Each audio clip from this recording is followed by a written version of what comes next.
Hey there, so I'm going to do a quick video on AI War 2. Excellent game, very unique strategy game. So I thought I'd just do a quick one. I'm by no means an expert, but yeah, I definitely learned some things, just kind of trial and error, that I hope will help you if you're a new player, and just to kind of understand the basics, because it's definitely a different type of strategy game than most. So I'm just going to actually go into an existing game. I'm just going to get right to it and start talking about some of the things to kind of so you understand the game mechanics a little bit better. But the idea of the game is, and I first started with just this one planet right here, Murdoch. And unlike other games where, you against the AI and it's just, you start each at one side of the map and you both try to take territories. This game, the basic premise of the game is you're one last planet left for humanity, and AI has conquered everything else. So they control the whole universe, galaxy here. And your job is to try to destroy, their main data center, I believe, and then you win the game. But they already control everything else. So one unique thing with this game is this number up here. It's an AI progress. So basically, if you make the AI angry by doing certain things, attacking certain bases they have, this increases their AIP. And as the AIP increases, they spawn more and attack you more. You can see a little warning message I've got here for one of my planets. This is Artur, is going to be attacked in 6 minutes and 41 seconds. With my scouts, that's what's telling me it's going to happen. And so it's even telling me what they predict is going to be coming my way. You'll get more of these if you keep increasing this number up. When I started the game, I think I started it with a 10 AIP, and then it's gone up since. But yeah, that's the basics of it. But there's so many cool things in each planet. You just don't want to capture. If you just go ahead and claim every planet, you're just going to keep ranking this up, and you're just going to get overkilled, right? So there is some stealth involved, and strategizing is what do you want to take over. So the game itself is cool in the sense of tool tips, and if you hover over something, you'll see at the bottom some information on what that is. And so that's one thing to kind of be aware of. You will find yourself, even though this map looks so like plain and basic and there's nothing graphical exciting about it, there is a lot of stuff going on here. And if you hover over certain elements that the AI owns, you can see down at the bottom what would happen if you destroyed it. I'm looking at it here, and it says the AI progress will rise by 10 if this dies, right? Just as an example. Hover over other things, gives you an insight. You can click on a planet that they own, and if you go over to hacks, I don't have enough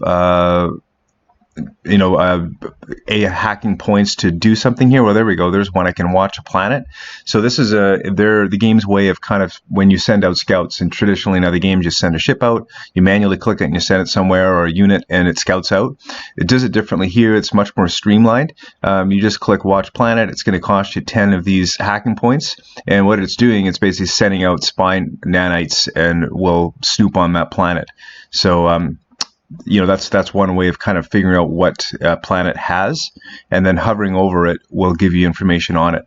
Okay, let me just go into now some of the more elements of the game. Like if you double click on a planet or press tab, you can go in there and see more on what's going on in that planet.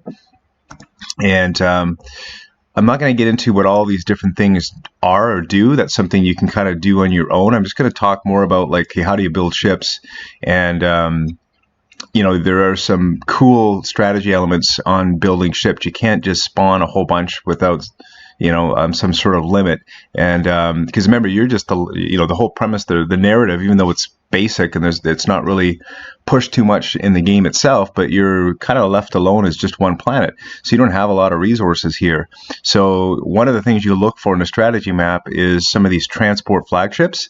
That's really the only way to kind of get other ships. So you think of it this way, this kind of the supply chain for building ships is you started with one, and you can see my first one's right here. I renamed it Strike Fleet Rambo. You can, click on it, and you can hold down the C button and press it again, and then it's going to pop up some info on it. So this particular fleet is carrying these units inside of it. And these units you can see the number of units here, 80. So right now it's fully 80 out of 80, 2 out of 2. So these are the type of units within this fleet. almost like an aircraft carrier. I don't know, I'm just thinking out of the top of my head here, but with all the planes on it, I guess, in different types. In a way, this is how this is working too. And so when you have a factory, which is one of the things that you can build on a planet, then if I go over to the build here, you see there's a factory in this planet. So the factories, what they do is they automatically will supply your fleet with the units that it needs. So it's not something where you've got to click on a base and then tell it to build stuff. The factory will, as long as the unit itself is in range of the factory, then it will automatically be resupplied with units. So for example, if I had I don't have a factory in this one here. I just took over this planet actually recently. So I have a factory on this planet right here. So as I was attacking this planet with this #1 fleet and all the units in it, as some of these units got killed, it would automatically be supplied by my factory over in this planet. So it's not something I had to do, and this is something when I first was playing the game, I wasn't sure what was going on, but that's what's happening. So it really streamlines things in a really cool way. But going back to like this #1 ship was the first one I started with. The only way to get other transport ships that will then also carry other units inside it is to find them on the map and claim the planet to take that over, right? So that's what I've done is I've kind of moved out from where I first started. There was a few transport ships that I was able to take over the planet, and then I took over the transport ship, and then the transport ship itself came with some units.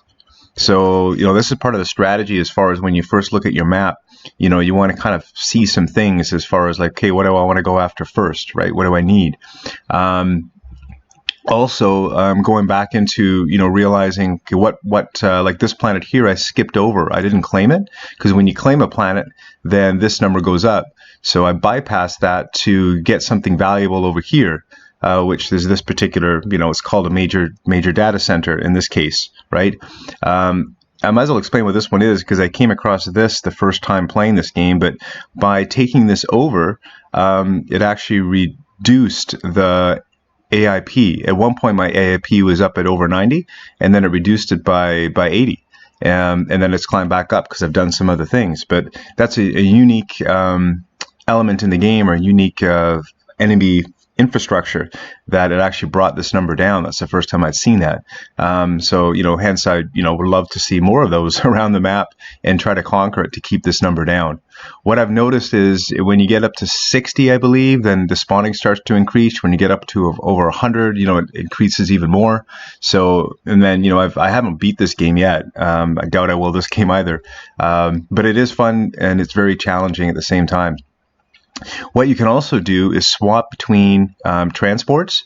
So if I wanted to, I could click on, let's say, oh, sorry, I'm just remembering something now. This is another thing you can do. So back on the map here, I was mentioning finding transports. Like this one here is one that I want to grab to kind of build out my flagships. But what you can do is you could go to one of your current bases and you could build yourself, if I click on build over here, a custom fleet. So let's say for 360,000 metal, that's what it would cost, I could build an empty shell of a fleet. And then if I did that, then, well, why don't I just do that? Let's just build one right now. So as that's being built, once it is built, then I can see if it allows me to click on it now. Yeah, there we go. I can see right now it's completely empty, but I could click on swap and I could go, let's say, to my Rambo strike fleet, and I can move 80 concussion corvettes from Rambo over to this new empty shelled fleet. So you can see how, in doing that, I might use this to protect more of this home base, so I can send this #1 out more over here.